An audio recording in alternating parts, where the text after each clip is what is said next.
How to make shoes. Shoes make an important fashion statement. After all, you're walking around in them all day, so why shouldn't you be wearing shoes with some pizzazz? Although it can be a pretty complicated procedure in untrained hands, it's quite possible to make your own pair of shoes from home. To make shoes, you need to gather the right materials, make a cast of your feet, cut the parts of the shoe to size, assemble those parts, and finalize the design.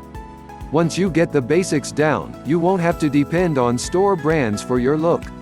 Few things can look so interesting as a unique set of shoes, and making them can actually be a lot of fun once you get the hang of it. 1. Preparing your materials. Step 1. Decide what kind of shoe you would like to make.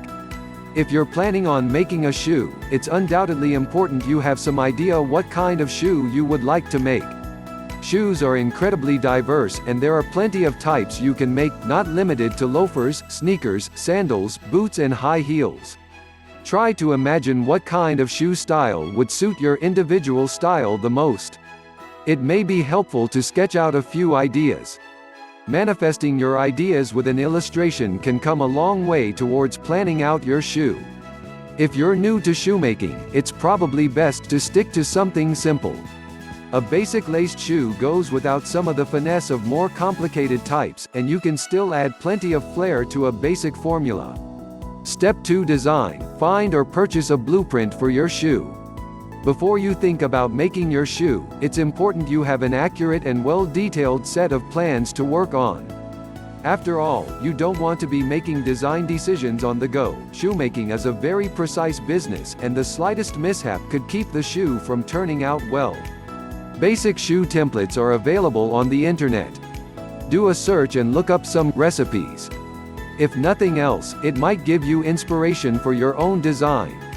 Online art outlets like www.etsy.com may have more elaborate shoe templates for sale. Designing your own is only recommended if you've made a shoe before. If that's what you're ultimately looking to do, try stitching together something basic with a free template, and put that experience towards making your own the second time around. Step 3. Harvest parts from old shoes. You can save yourself a lot of time and give your shoes a more professional look if you harvest parts from other shoes you don't use anymore.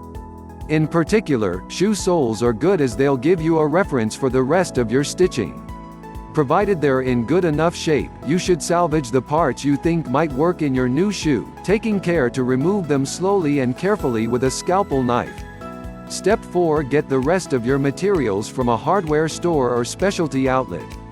While specific lists of ingredients will depend on the certain type of shoe you're looking to make, it generally goes without saying that you'll want a few sheets of good leather and firm fabric. If you don't have a sewing and stitching kit, you'll need to buy or borrow one to make your shoes. Rubber, leather, and fabrics are all good for the chassis of the shoes. While it's recommended that shoe soles be taken from old shoes or bought as pre-fabricated supplies, you can make a functional and waterproof sole using a few sheets of cork. Each sheet need not be more than 1/8 of an inch thick. Remember to get at least twice as much as you think, so you'll have enough to make a pair. 2. Making a foot cast. Step 1. Make a custom last. A last is a block in the shape of a human foot shoemakers use to guide their work. To do this, you'll want to make a cast mold of your foot, that way, the shoes you'll be making will be custom fitted for you personally. Get a box filled with an alginate jelly and place your foot in, ideally up to the ankle. Let your foot rest for 20 minutes while the jelly solidifies, then slowly remove your foot.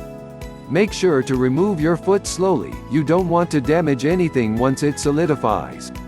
It's highly recommended you do this for both feet at the same time. The idle time is best to get over with early on in the process. One positive thing to mention about this step in the process is that you can ideally reuse these lasts for each subsequent pair of shoes you try to make. Make a point of keeping them somewhere safe, where they don't run the risk of being broken. Step 2. Pour casting material into your casting box. Now that there's a proper mold of your foot, you can pour casting material into it. Depending on the type and quality of casting material, the solidifying time could take anywhere from half an hour to overnight. Be patient. It may be a good time at this point to work on other parts of the process if your plans are settled enough. Step 3. Remove and tape your last. Once the last has solidified, it's time to take it out and get it ready. Cover your last with colorless masking tape. That will keep it from being damaged as easily, and you'll be able to draw your designs directly on the last. Outline your design on the last itself. Before you get to put the pieces together, you'll probably find it helpful to give the last an outline of what you want the shoe to look like around it. While you shouldn't rely on it for concrete measurements, having an idea of what it will look like in 3 dimensions will help as you're figuring out where each stitch should go. 3. Assembling your shoe. Step 1. Cut out your leather and fabrics. Using your template or personal design, cut each necessary section of fabric or leather out using a surgical knife or scalpel. You may find it helpful to use a ruler or protractor to help you with the incisions. While cutting your pattern, you should leave at least an inch of extra material along the bottom edge of the shoe, as well as a centimeter or so, where the different pieces of the upper join together. This will be your seam allowance. Step 2. Stitch pieces together. A fluid stitch is one of the most skill-testing parts of making your own shoe. Be meticulous and slow as you're piecing it together. While it may be easier to go faster, bad stitching will certainly show in the final product, and your shoe won't look as good as it should. Try to get the stitches as close to the end of each piece of fabric as you can. Overlaps might leave unnecessary ridges on the shoe. If you intentionally cut your pieces to be slightly bigger than necessary for the sake of having stitching space, remember to take that into account. You don't want to end up with a shoe that's too big or too small for the sole. While fabric won't be any problem to stitch through, you may have an issue with leather. Leather is notoriously sturdy, and you won't be able to stitch it fluidly. Rather, it's recommended you punch holes in it before connecting it to your other pieces. Step 3. Make eyelets. Eyelets are the holes you'll need to fix your laces through. Chances are your shoe design will use these. Evenly space the eyelets apart from one another, just less than an inch, in most cases, and offer enough of them, 4 to 5, to encase most of the laces. If you're the DIY type, you can make these incisions with a scalpel easily enough. If you're going for a more professional-looking product, however, there are specific eyelet-making tools you can order from a specialty outlet. Step 4. Cut out your sole. If you purchased a pre-fabricated sole or nabbed a pair from old shoes, you won't need to worry about this step. If you're trying to make a purely homemade set of shoes, however, picking up a few sheets of cork is your best bet. Cork has a comfortable amount of cushion, and it's waterproof. If you have the fabric stitched together already, you can use that as a point of reference while making your incisions, although you should ultimately rely on the empirical measurements laid out in your template.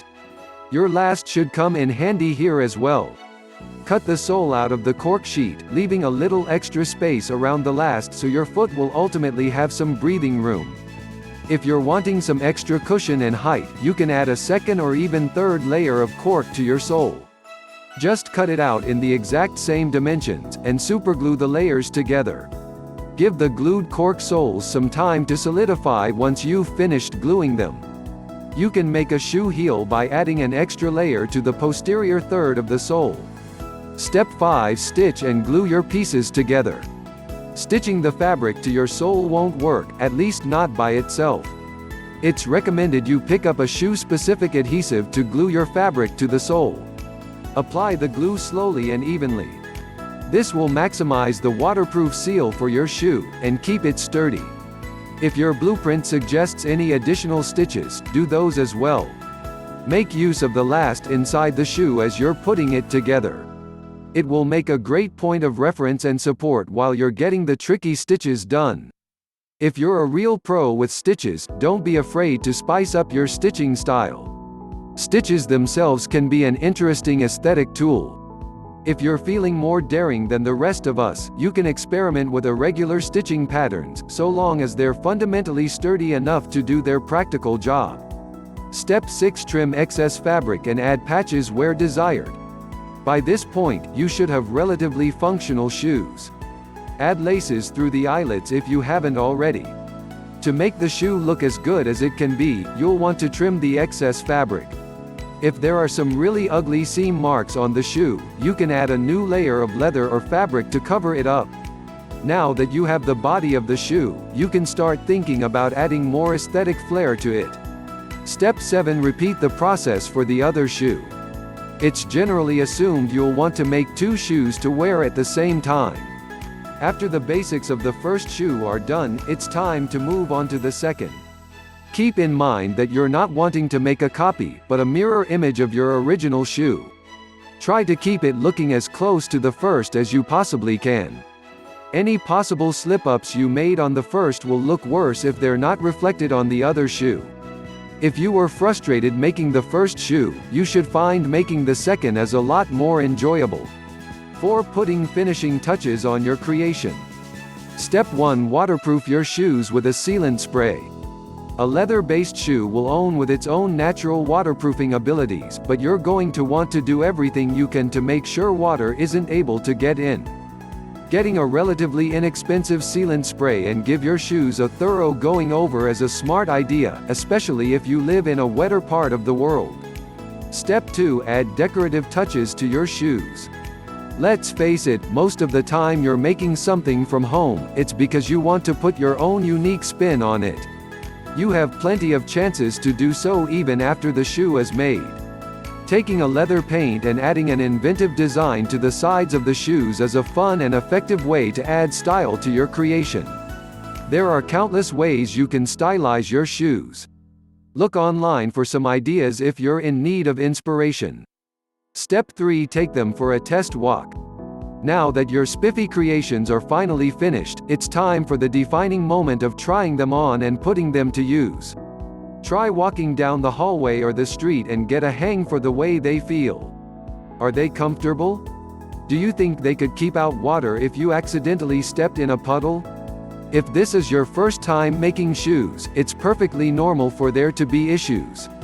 If you're not satisfied with the end result, you can always put the expertise you've gained to good use and make another pair. If it's just the insole that's uncomfortable, you can buy gel-based insoles like Dr. Scholl's to give your feet some much welcomed cushion.